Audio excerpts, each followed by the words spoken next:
ActiVets is running a 3-day combat veterans trip on the Gunnison River. It's a 3-day canoe trip, but it really is an opportunity for guys to get back together with their teammates, with their units, and spend time with other individuals that went through many of the experiences that they've been through. This is ActiVets' 31st trip. We'd taken about 450 veterans on wilderness river trips, about 30% of whom were female veterans. We're doing Escalante Canyon in Colorado. We flew people in from Miami, New Jersey, California. It doesn't cost a veteran a penny to come on this. Served in the 1st Battalion, 6th Marines, deployed to Fallujah in '05. I was commissioned as an infantry officer and I did 31 years in the Army. Marine Corps, I was motor transport, 3533, Dragon Masters. I served 1st Battalion, 3rd Marines, right out of high school. Joined in 2004, did Afghanistan, and then did Iraq. I served in the United States Marine Corps. I was with 3rd Battalion, 8th Marines. I served in the United States Marine Corps for about 8.5 years. I served both as an enlisted guy and came back as a lieutenant and served up to the rank of captain.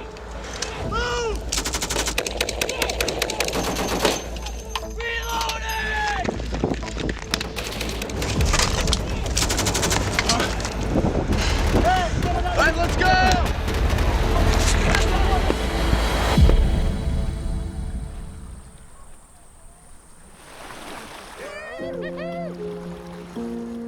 Nature recharges our batteries.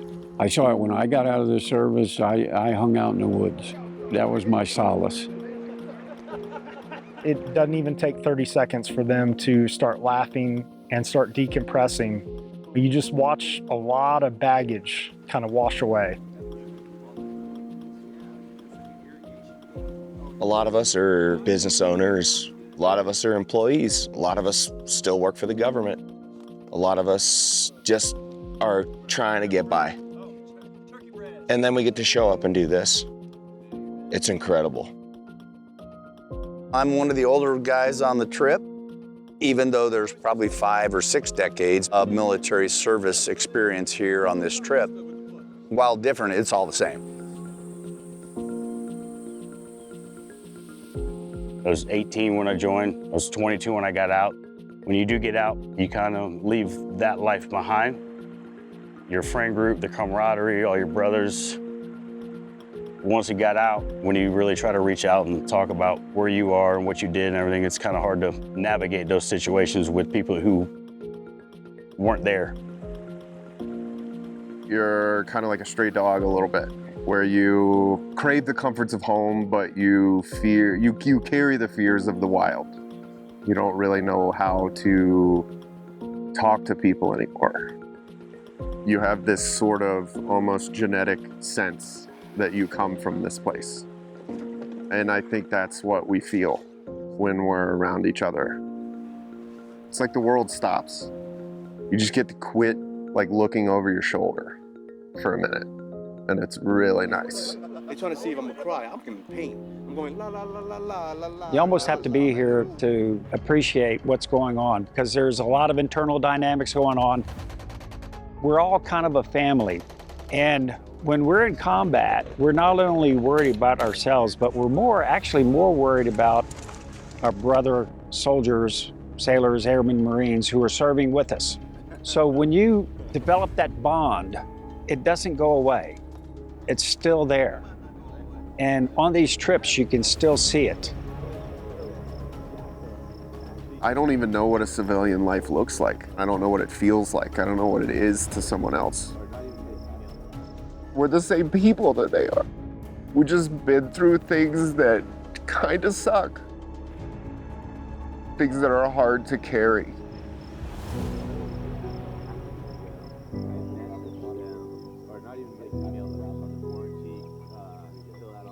There'll be more wars, and young men and women end up in those conflicts.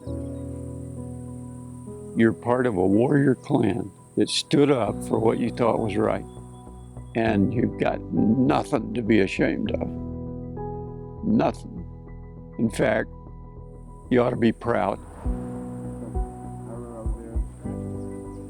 Doing a thing like this, you're being a friend, being a leader, being a follower, being in nature. And it just makes you feel better. Listening to all these stories and them able to vent with friends and people that know and people that had the same mentality, it makes you want to live.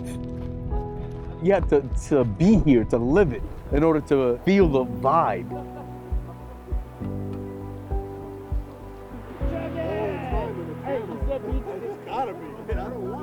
Never laughed so hard in my life. I mean, my face hurts from laughing. These are guys that have seen a lot of combat.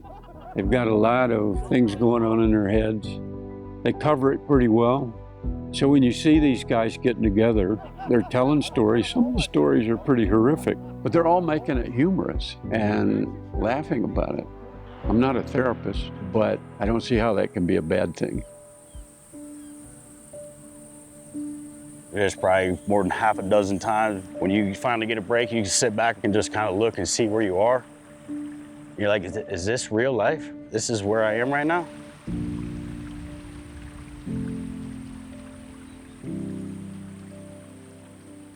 There's a high suicide rate among veterans, especially combat veterans. 22 veterans a day killing themselves.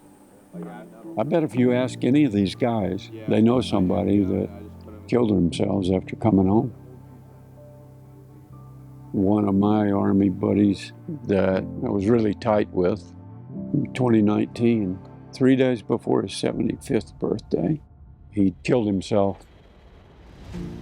He had 2 tours in Vietnam, came home, messed up. That was hard to take. That was a kick in the gut. I got a call from some woman I'd never met who was cleaning out his apartment.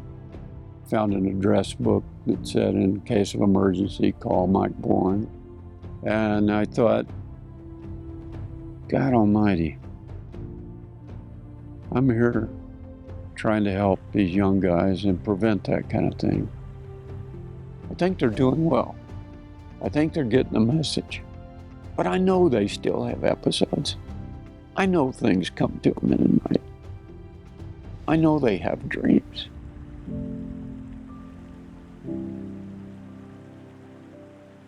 Floating down this river through this canyon, it's kind of like life. We start off the river, we hit the first rapid. If you turn over like we did, just stay calm and just know that's not the end of the world. You might dump once or twice, but it's all part of it. We're not just gonna quit. We'll get dry again and we'll just keep going.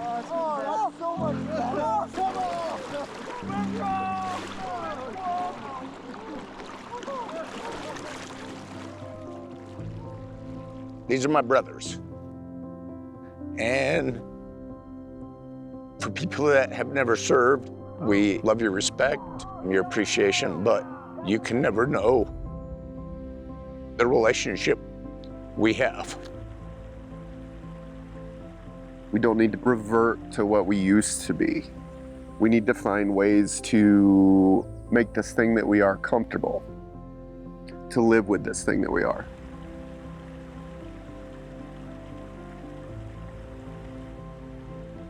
Here we are in a beautiful place, land of the free, home of the brave, just loving life. You know, we work for it, and we're here now. These guys and gals are going to come back from service, and it's going to be difficult to integrate back into civilian life. Many of the individuals and businesses that allowed us to run this trip, they want these guys and gals that served our country to know that there's a bunch of people and there's a bunch of companies that have their backs.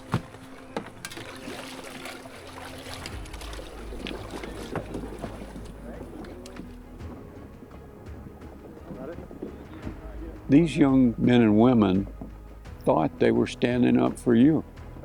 They thought they were protecting the ideal that is America. And they're deserving of your support. However you see fit to do it, it'll do some good. It'll do some good.